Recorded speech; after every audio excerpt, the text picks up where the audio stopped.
Blackridge Federal Penitentiary had a reputation as a one-way hole, not just because of the rough concrete walls wrapped around the compound, but because of the unwritten rules that ran every hallway. In there, respect wasn't asked for.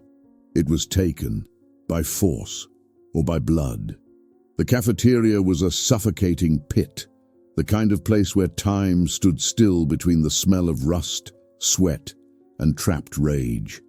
The walls were scarred with threats and crude carvings, and the sound of metal trays clanging mixed with the quiet hum of tension hanging in the air. And then he walked in. Damon Sheriff Callahan. Tall, built like he'd been carved out of concrete. A beard rough enough to strike sparks and eyes that didn't blink, not even for guards. Beside him, his crew, Luther Echo Kane, the quiet one with fast hands, and Reese, a walking wall of tattoos, who clenched his fists just to feel something crack. Damon wasn't just another tough guy.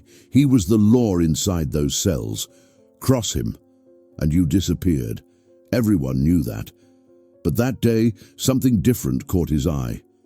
In the far corner, an old man sat eating alone. Not with a fork, with chopsticks. Calm, precise. Like he was in a fine restaurant instead of a federal max security hellhole. No one knew his real name. The inmates called him the Professor, the Monk, the Old Man. The file said, Jonathan John Mercer, 74. Charge, homicide, self-defense. But those eyes told another story. They didn't ask for mercy. They measured, they studied, they judged. Damon stared for a moment, smirked, and spoke loud enough for the whole room to hear.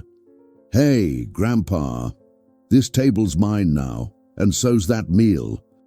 Mercer didn't even look up. He picked up another piece of meat with his chopsticks, chewed slowly, and replied with a voice that was almost kind. You want the sauce too? The room froze. Every eye turned. Every tray went silent. No one ever talked to Damon that way.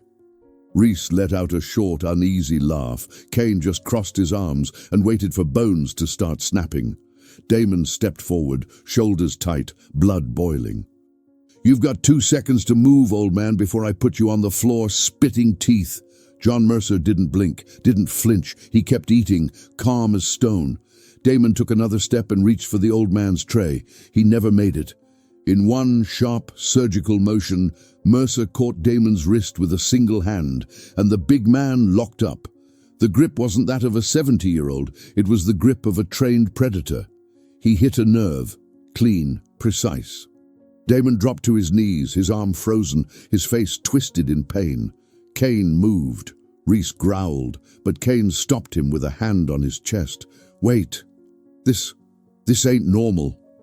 Mercer let go, took a sip of water and said, voice cold and steady, food tastes better when you still have all your teeth. Then he stood up, slow, composed, as if he were in his own kitchen.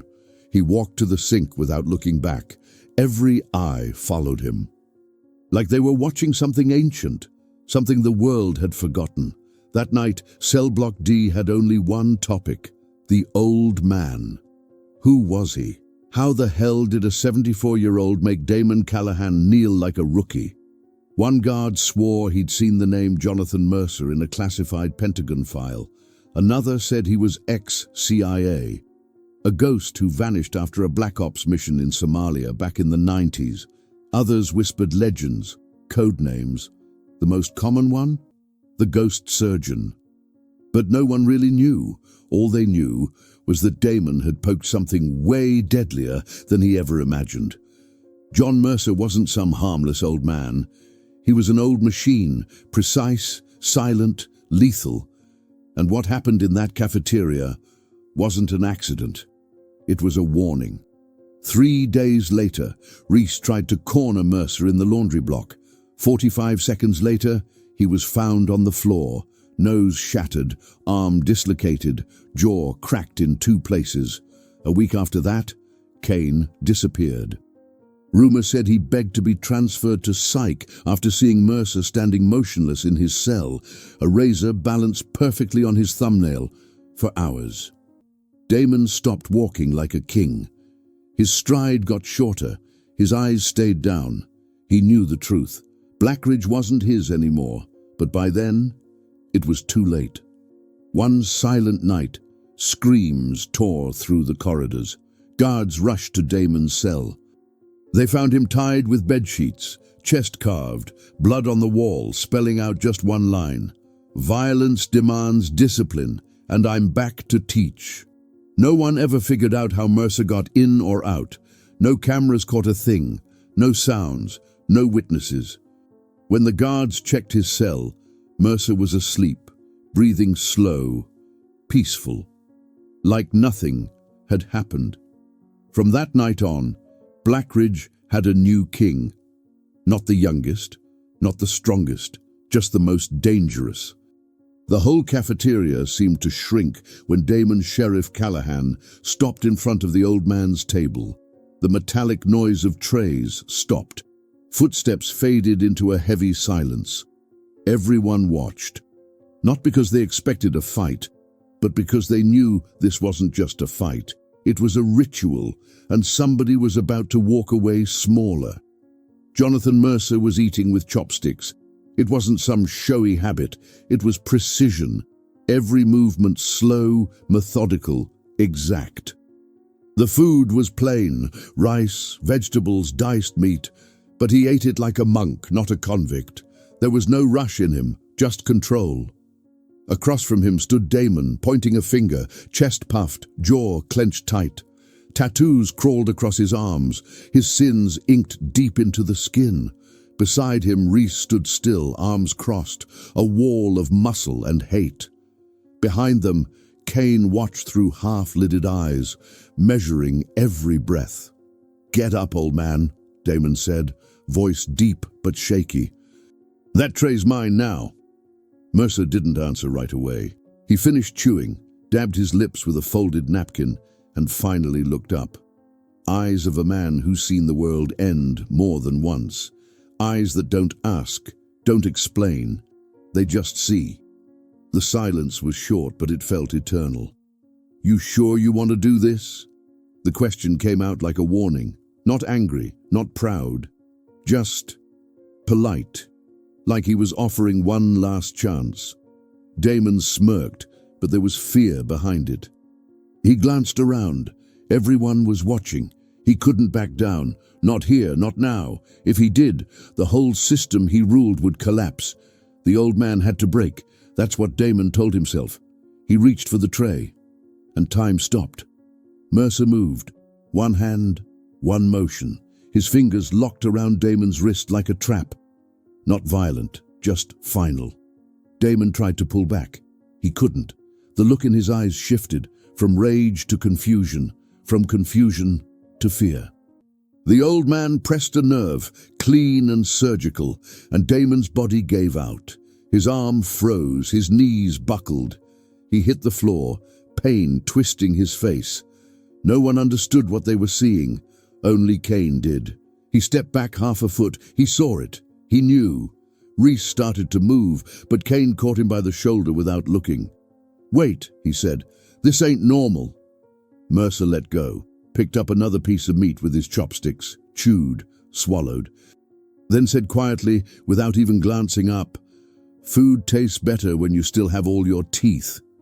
He stood, calm, unbothered, not like a man who'd won, but like someone who always wins.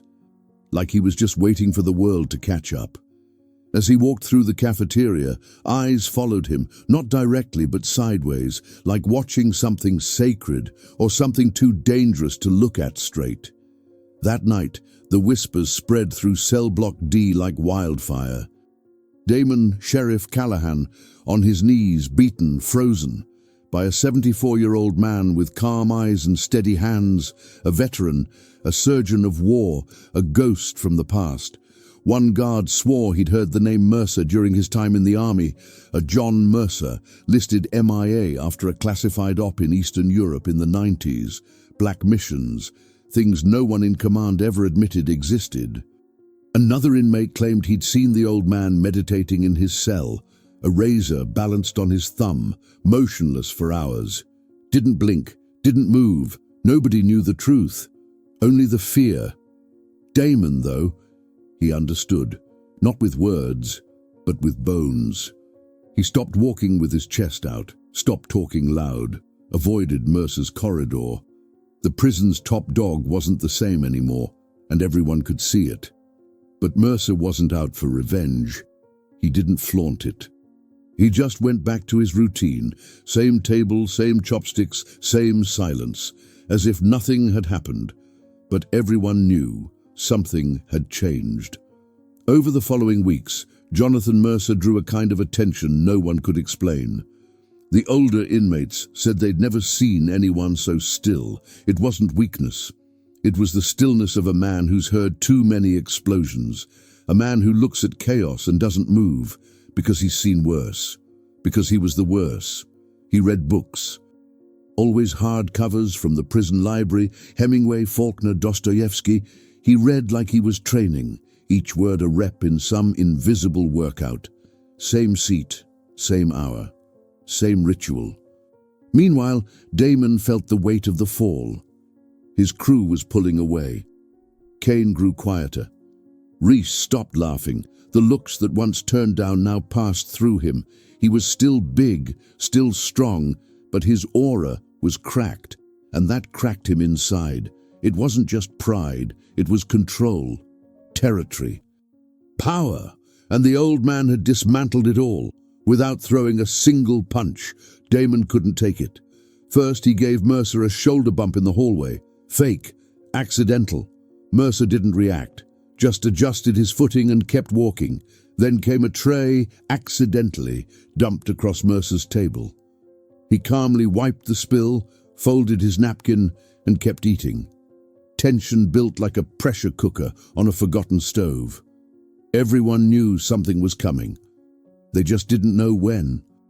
In the yard, eyes turned to Mercer as he stretched, slow, disciplined, efficient, every move functional, no vanity. Some young punks laughed until they saw him doing push-ups on his knuckles, slow, perfect.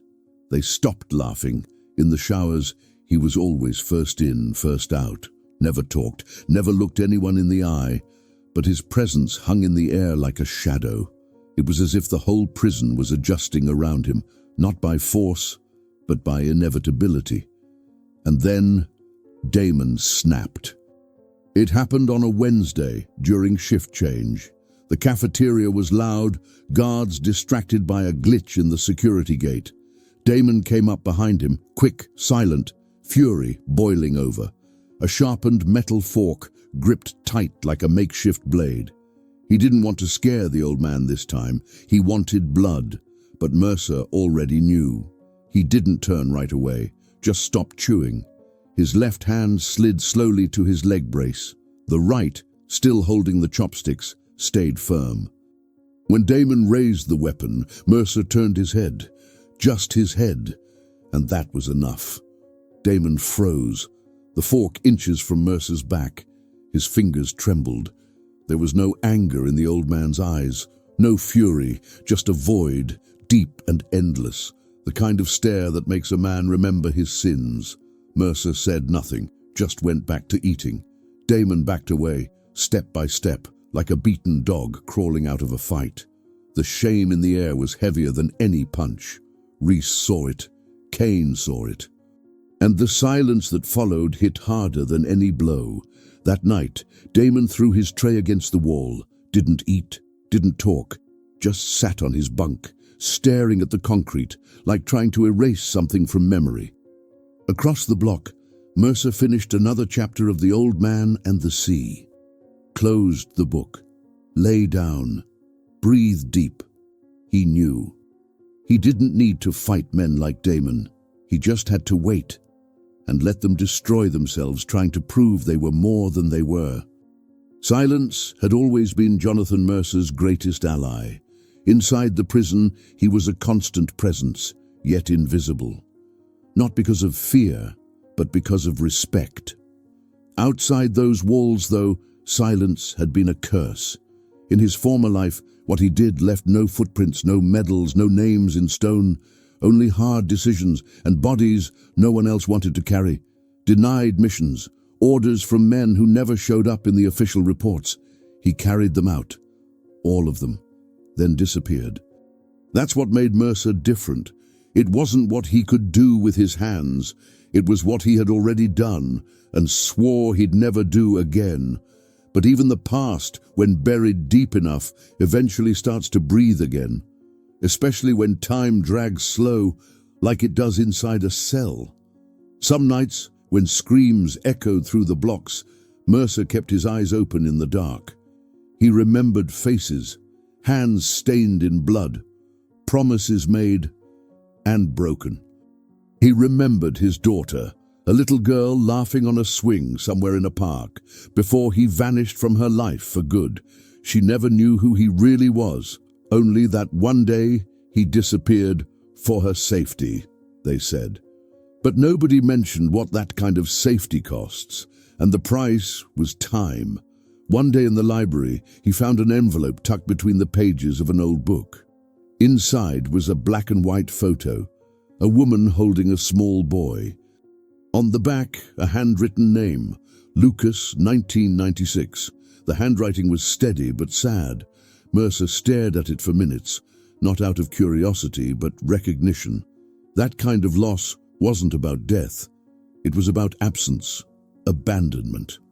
That same week, a new guard joined the night shift, Riley. Young, nervous, talked too much. The kind of guy who still believed he could make a difference. Most inmates hated that. Mercer didn't. He just watched. One night, Riley stopped by his cell, eyes red, voice trembling. He'd just found out his wife was pregnant, and he was terrified, afraid he'd turn into his own father, a man who'd raised him with fists and bottles. He talked too much, like young men do. Mercer listened, quiet. Then, before the kid walked away, he said just one thing. Don't try to be perfect. Just be there. That was it. One sentence, but it hit like a bullet in the dark. Riley never forgot it. Meanwhile, over in Block B, Damon Callahan was rehearsing a comeback.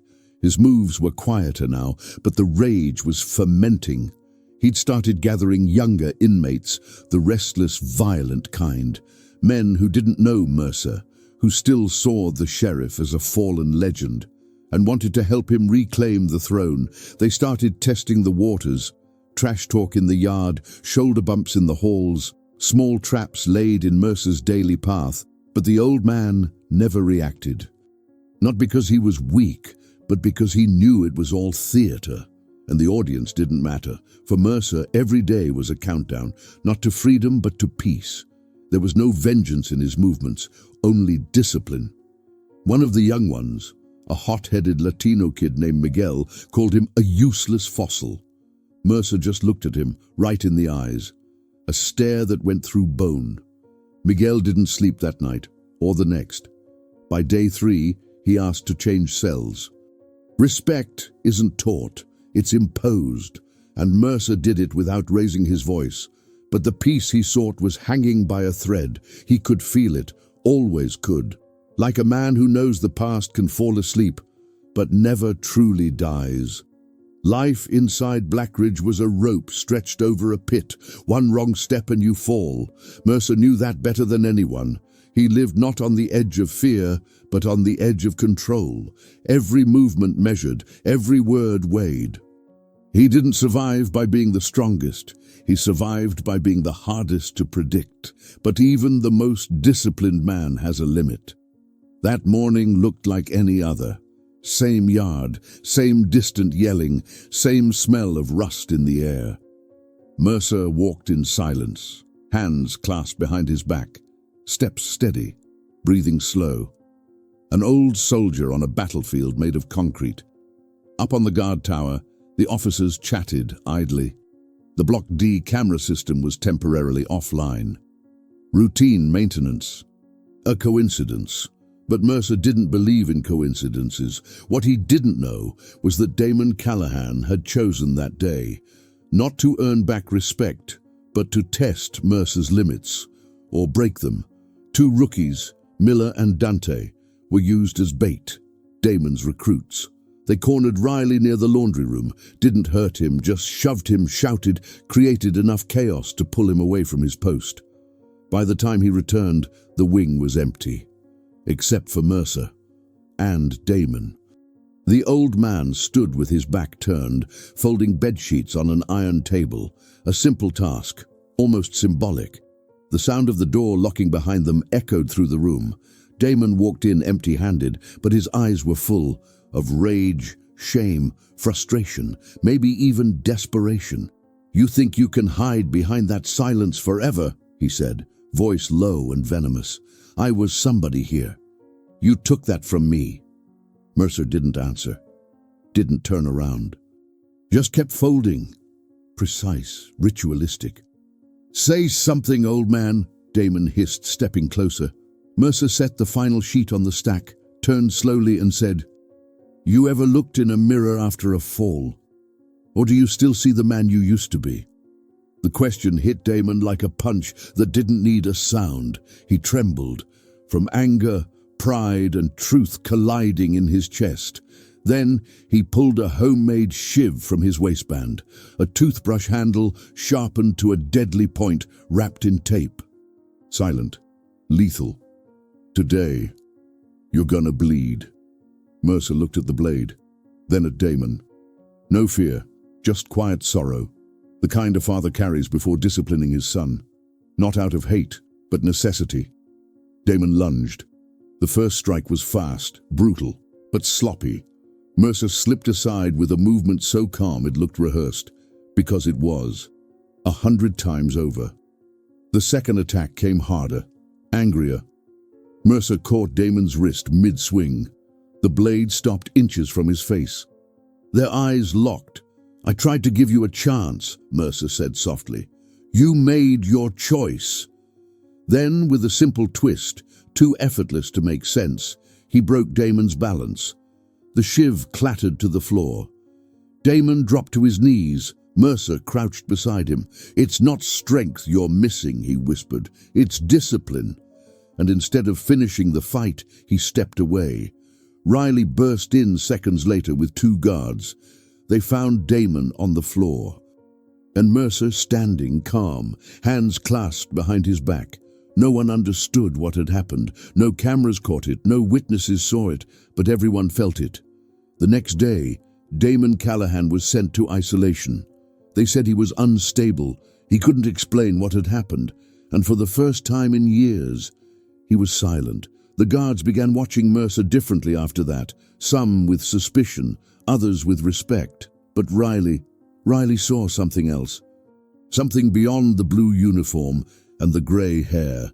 It was the way Mercer held his glass of water, the way he observed before moving, like a velvet predator, always reading the room, always ready. He had nothing left to prove, because that day he'd shown who he really was. Not a killer, not a hero, just a man who knew the difference between revenge and justice. Damon Callahan's isolation spread a different kind of silence through the halls of Blackridge. It wasn't fear this time. It was something rarer, something hard to earn in a place built to crush a man's character. Respect. Not the kind beaten into you by threats, but the quiet kind that comes from recognition. The kind only real men can draw out of a world designed to break them. In the days that followed, nobody laid a hand on Jonathan Mercer. Not the new punks, eager to prove themselves. Not the old-timers who thought they'd seen everything. There was something about Mercer now that didn't need explaining. The controlled movements, the eyes that cut past the skin and straight into the man underneath. The way he always sat in the same corner of the cafeteria, not out of routine, but out of strategy. From that seat, he saw every exit, every move, like a retired general who still carries the map of the battlefield in his mind. Reese, the brute who used to shadow Damon, started eating 3 tables away, in silence. He never raised his voice again, never looked Mercer in the eye. Kane, the quiet one, crossed paths with Mercer in the yard one afternoon. He stopped, held the old man's gaze for a second, and gave a single nod. Not submission, but soldier's recognition, a gesture that said, "I get it, you've earned it." But the most unexpected changes came from elsewhere. In the prison library, where Mercer spent most afternoons, Miguel, the young Latino kid who once taunted him, began showing up more often. He didn't talk, didn't sit close, just lingered nearby, picking books he clearly couldn't read. One day, he walked over holding a thick hardcover, The Count of Monte Cristo. "This one's hard, right?" he asked shyly. Mercer looked at the book, ran his fingers across the cover. "It's long," he said, "but it teaches you something important. Patience is a weapon." Miguel nodded, took the book, and never let it go again. Even among the guards, the air had changed. Some still saw Mercer as a threat, something they couldn't categorize, but others began to see him as a stabilizing force, a quiet lion among wolves who'd lost their pack. Riley, most of all, stopped watching Mercer and started observing. Sometimes they exchanged a nod, other times a single question. "You ever regret anything?" Riley once asked. Mercer took his time. When he finally spoke, his voice carried the weight of old scars. "Not what I did, only how long it took me to learn what was worth keeping." Over in the infirmary, Dr. Harlan, a grey-haired cynic, noticed something strange. Requests for painkillers and sedatives had dropped in Block D. Fewer fights, fewer injuries. Behavior was changing, not because of rules, because of observation. The old man wasn't the strongest, just the calmest, and that calm was contagious. In a place where brutality ruled, Mercer had introduced a new kind of power: control. He never wanted followers, never sought allies. He stayed alone, reading, eating, doing push-ups in the cold before dawn when no one else was awake. And yet slowly, others began to imitate him. A stretch here, a book there. Silence, order, respect. Not because Mercer preached it, because he was it. Meanwhile, Damon Callahan was sinking deeper into his own darkness. Rumors spread quietly through the staff. Some said he talked to himself. Others swore he woke screaming, haunted by Mercer's face staring at him from the dark, not as a threat, but as a mirror. And that's what broke him. In the warden's office, reports started piling up with one troubling question. How is a 74-year-old man silently restructuring order inside Block D? No one had an answer. But everyone knew. Something in Blackridge had shifted since that old man arrived. And those who noticed never went back to being the same.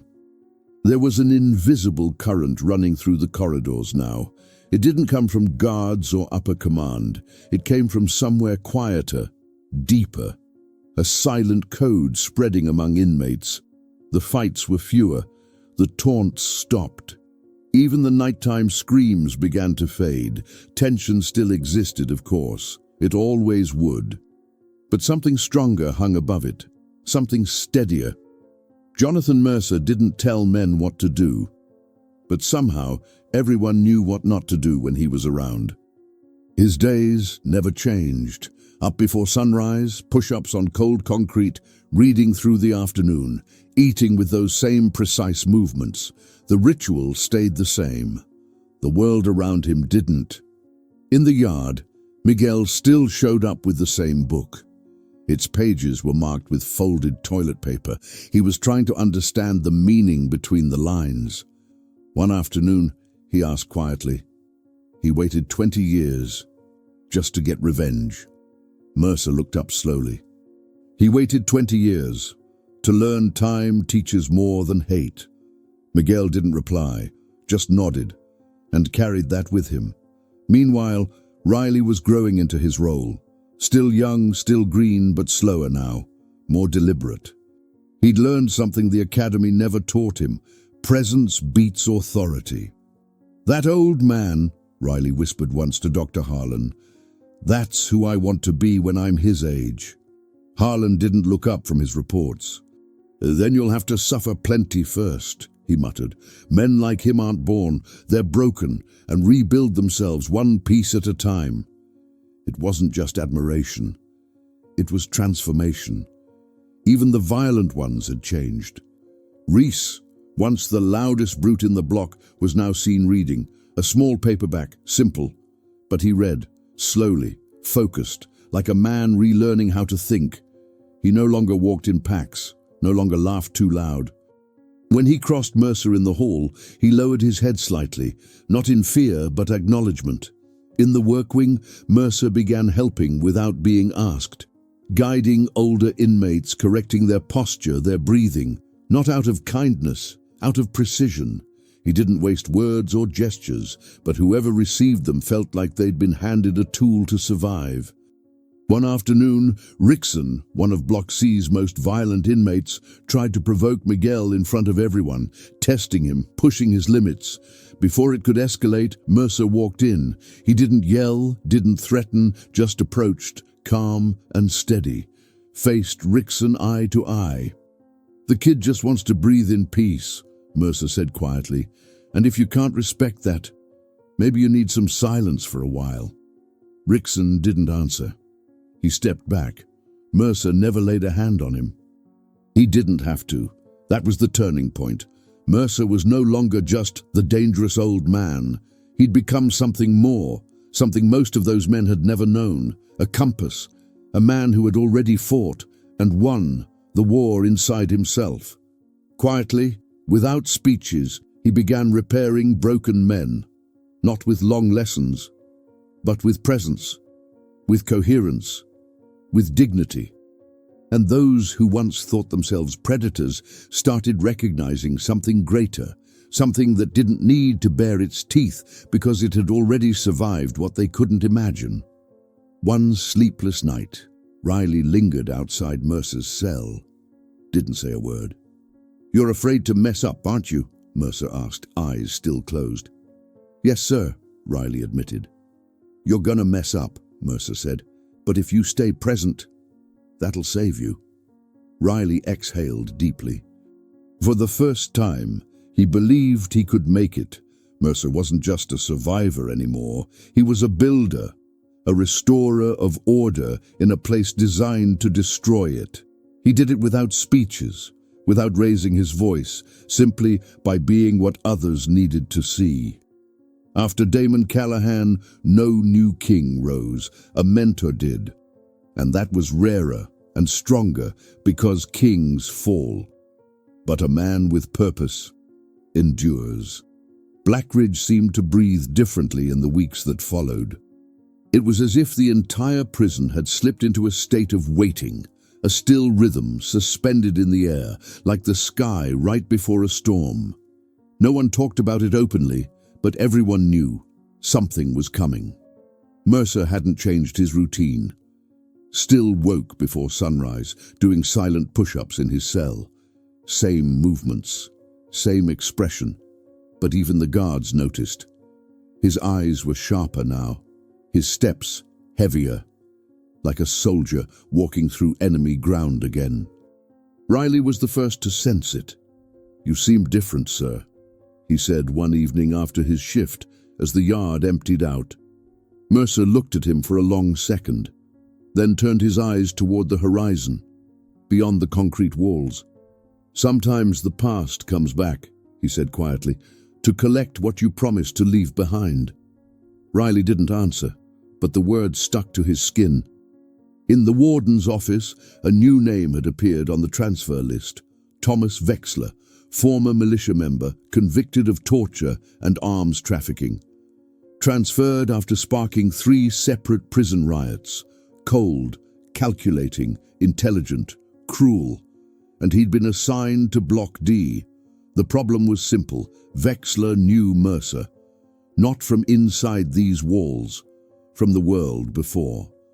During the Balkan War, Wexler had worked as an informant for extremist groups. Mercer, back then, ran a covert interception cell, undercover embedded. Their paths crossed once, in a village that no longer exists on any map, but still does in memory.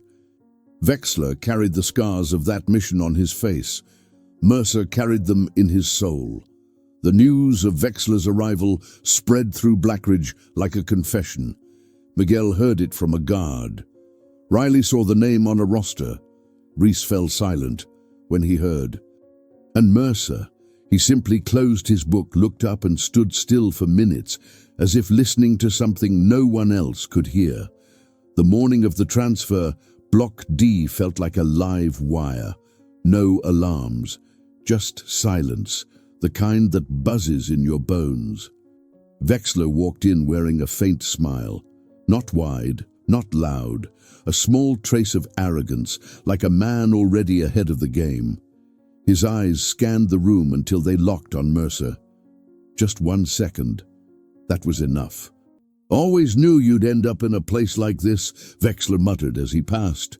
Mercer didn't respond. He didn't need to. His silence cut deeper than any retort. That night, tension thickened like smoke. In the cafeteria, the cliques shifted. Whispers returned. Eyes avoided each other. Wexler took the center table, flanked by 2 old soldiers, men with violence in their DNA. They behaved like unleashed dogs. Mercer stayed exactly where he always sat, and that, in itself, was an act of defiance. In the library, Miguel hesitated to approach him. There was fear in his eyes, but loyalty too. Mercer handed him a book. "You can read it out loud if you want," he said. "Sometimes hearing your own voice helps you understand better." In the yard, Reese was training again, not to fight but to endure. And in the control room, Riley kept his eyes glued to the security feeds. He was waiting. But deep down, he knew. Whatever was coming, the cameras wouldn't catch it. Blackridge had become a waiting chamber. Everyone knew Mercer wouldn't strike first. But if the strike came, no one wanted to be anywhere near it. Because the old man had changed, not heavier, lighter, like a man who'd stopped carrying fear, like someone ready, not to kill but to close a chapter. And in that still tension, where no one dared take a wrong step, even the sound of breathing felt loud. It's coming, everyone knew, and when it came, the world would hear it. Night fell thick over Blackridge. The sky was moonless, the air colder than usual. Inside the cells, the usual noises, groans, coughs, muffled laughter, had faded. Block D was frozen in suspense. The question wasn't if anymore. It was when. Mercer woke before the morning bell, sat up with the slow, deliberate motion of a man who knows every ache in his bones. He put his feet on the floor, flexed his hands, took a breath, pulled on his orange uniform, folded the sheet perfectly, kneeled. Not to pray, just to be still. 1 full minute, then stood up. The routine looked the same. Breakfast in the same corner, chopsticks perfectly aligned, food untouched for a few seconds before he started eating. Slow, calm, precise. But everyone around him could feel it, the weight in the air. Wexler was there too, sitting in the center like a dog marking its ground. Not with strength, with presence. 2 of his men at his sides. The same cynical grin. And for Mercer, it was like time folding in on itself. The war, the village, the fire, the executions. Everything he'd buried decades ago was right in front of him again, alive, smiling. "I never forgot what you did," Wexler said quietly as he passed Mercer's table. "That village, you let the girl go, broke protocol, and now look at you, trying to play saint in a place where honor's just another currency." Mercer didn't answer. Picked up a piece of bread, chewed slowly. "I figured you'd die out there in the desert," Wexler went on. "But no, you're still here, pretending to be a man of honor in a place that's forgotten what the word even means." When the trays were cleared, Mercer stood. For the first time in weeks, his eyes had changed. Not anger, not fear, just a deep, quiet resolve. The yard gathered for work duty. The air was dense. Everyone knew. Even the guards had pulled back, as if instinct told them not to interfere with fate. Wexler approached. The 2 men faced each other. "You can't undo what you did," Wexler hissed. "That guilt will eat you alive, and I'll be the reminder, every damn day." Mercer finally spoke, soft, almost to himself. "I'm not here to forget. I'm here to finish." And then it happened. Wexler moved first. A flash of motion is a shard of ceramic hidden in his sleeve. Fast, trained, lethal, but Mercer already knew. He turned his body with soldier's precision, caught the attacking arm midair, and locked the wrist, nerves paralyzed. The shard clattered to the ground. Wexler's other hand reached for something at his waist. Too late. Mercer struck with his knee, spun, and dropped him to the ground in one seamless motion. No screams, no spectacle, just control. Wexler tried to rise. Mercer placed a knee against his chest, firm, steady, eyes locked. "That girl lived," Mercer said quietly. "A verdict, not a boast. And you won't hurt anyone else." Wexler spat blood, but said nothing. He knew it was over. Not just the fight, but the illusion of power. The weight had shifted. Mercer stood, didn't humiliate, didn't finish him. Because men who truly win know when to stop.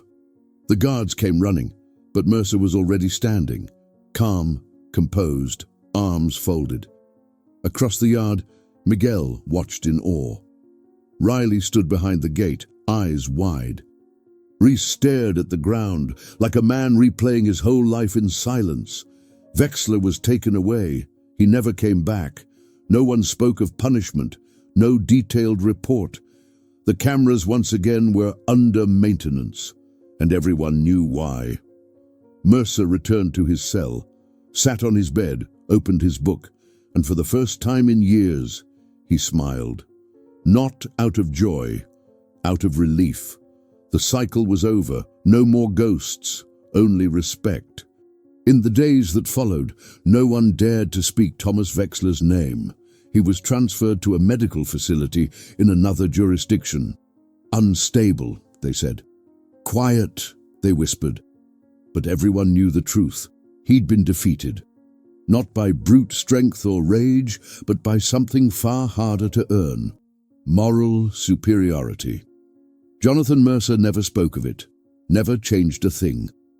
He still ate in silence, folded his sheets with military precision, and walked the yard with that same calm, measured pace.